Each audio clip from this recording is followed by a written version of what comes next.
Hello everyone, in this video we're going to explore the topic measuring segments. Alright, first we're going to talk about the congruent segments. Two segments are congruent segments if they have the same length. Now we're going to use this symbol to represent congruence. Alright, next one, coordinate. The coordinate of a point is the real number that corresponds to a point. The distance between 2 points is the absolute value of the difference of their coordinates. The midpoint of a segment is a point that divides the segment into two congruent segments. Alright, let's take a look at example. Congruent segments. For example, I have segment AB congruent to segment CB. Alright, so you have A right here, you have C right here, right? And you have B in the middle right here, right? This one congruent to this one, right? Now for the coordinate, for example, you have the x and y coordinate. So the point B right here has the coordinate 2, 0, right? This is 1, 2, this one 0. You have the number line right here. Right? Point A right here at -1. Point B right here has the coordinate 5 right here. Right? So the distance between A and B is the absolute value of 5 minus -1. Right? So if you calculate this one, it's actually 6. So the distance from here to here is 6, right? Now the midpoint is going to be right here, right? B is the midpoint of AC. That's why AB congruent to CB, right? Segment bisector. A segment bisector is a point, a line, a ray, or another segment that intersects a segment at its midpoint. For example, if you have the segment AB and you have the midpoint right here M, now you have a line that bisects AB into two halves, so it could be like this. So this is line L. So we call line L a segment bisector of AB. Now ruler postulate every point on a line can be paired with a real number. For example, point A right here paired with the coordinate A. Point B paired with the coordinate B, right? This makes a one-to-one correspondence between the points on the line and the real numbers, right? So this is the position of point A. This one is the position of point B, right? Segment addition postulate if 3 points A, B, C are collinear and B is between A and C, then AB plus BC equals AC. Now you know that collinear, which means 3 points stay on the same line, right? So you have A, B, C collinear right here, right? Then AB plus BC equals AC, right? Now midpoint formula on a number line. The coordinate of the midpoint is the average or mean of the coordinates of the endpoint. If you have point A at the coordinate A, point B has the coordinate B. Now I have the midpoint M right here. So how do I know the position of point M? I'm going to take A plus B divided by 2, and that is the position of point M, right? Now go back over here. I can use this one as example, right? Point A as -1, point B as 5. Now I need to find the midpoint M right here. So the midpoint M is 5 plus -1 divided by 2. Right? So it could be 4 divided by 2. It's going to be 2. So point M is at 2. right? Now we're gonna check from -1 to 2 it's gonna be 3 units. From 2 to 5 it's gonna be 3 units. So this makes sense, right? Now we're gonna talk about the theorem.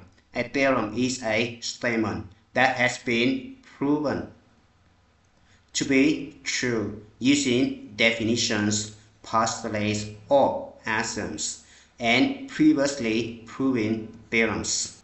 Now, example number 1. What is the silent st? Right?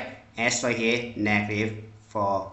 T right here, 8. Right? So, in order to calculate st, you're going to take the absolute value of 8 right here. Right? Subtract -4, right? And it's gonna be absolute value of 8 plus 4, right? And it's gonna be 12, right? Now example number 2, using the segment addition postulate. Now note that E, F, G's are collinear. That's why we can use the segment addition postulate, right? So we have E, F plus F G equals E G, right? But EF equals 8S minus 14, right? Plus FG is going to be 4S plus 1 equals EG is going to be 59, right? Now we're going to combine like terms. 8S plus 4S is going to be 12S. -14 plus 1 is going to be -13, right? Equals 59. Now we're going to add 13 both sides. So we have 12S equals 59 plus 13 is going to be 72, right? Divide both sides by 12. S equals 6, right?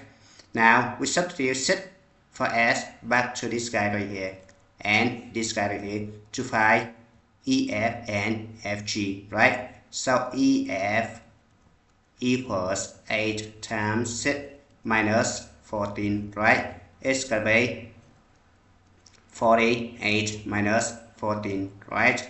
And it's gonna be 34.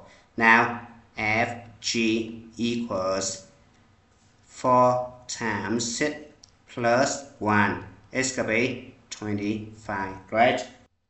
Now example number 3. Find the midpoint, right? Now we can use the midpoint formula, right? Point A right here, point B right here. Point A at -4, right? Point B at 9 right here, right? So the midpoint I call M, right? -4 plus 9 divided by 2, right? It's gonna be 5/2, right? Now example number 4. Compare segment lengths. AC and BD congruent. Now AC is gonna be -2 and 5 right here, right?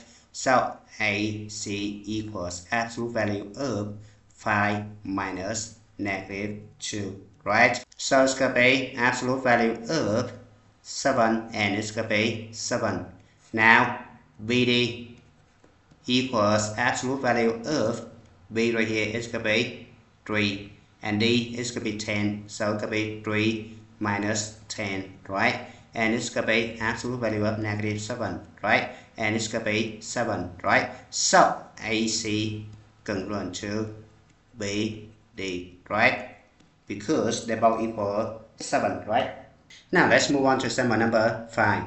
Determine the coordinate of a point on a line segment.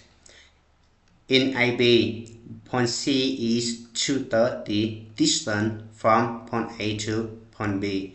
What is the coordinate of point C? Alright, so first you need to find the distance between A and B. It's going to be absolute value of 6 minus 15, right? It's going to be absolute value of -9, right? It's going to be 9. Now, since point C is 2/3 the distance from point A to point B, right? So you need to take 2/3 multiplied by 9. 9 divided by 3 is going to be 3. 3 times 2 is going to be 6, right? Now, you need to find the coordinate of point C.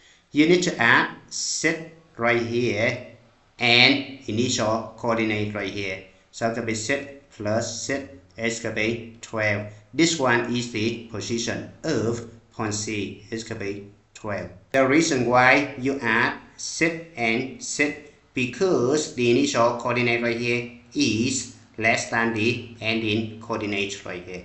Example number 6. Use the midpoint. Point Q is the midpoint of PR.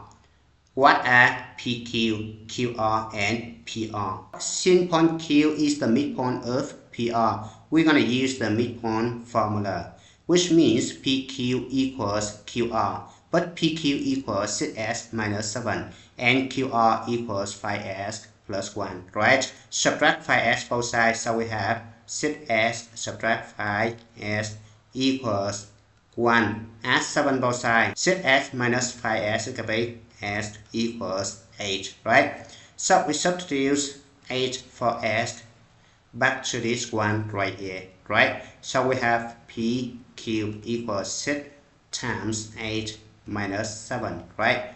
S going to be 48 minus 7 equals 41, right? If this one 41, QR is 41, right? Because 5 times 8 plus 1 equals 40 plus 1 equals 41, right? And PR equals 41 plus 41 equals 82, right? And it's good time to stop. Thank you for watching. I hope you enjoyed the video. Remember that if you failing to prepare, you're preparing to fail. We rise like tall buildings as the chemicals they take us higher. The night's young, it has just begun as she puts her hand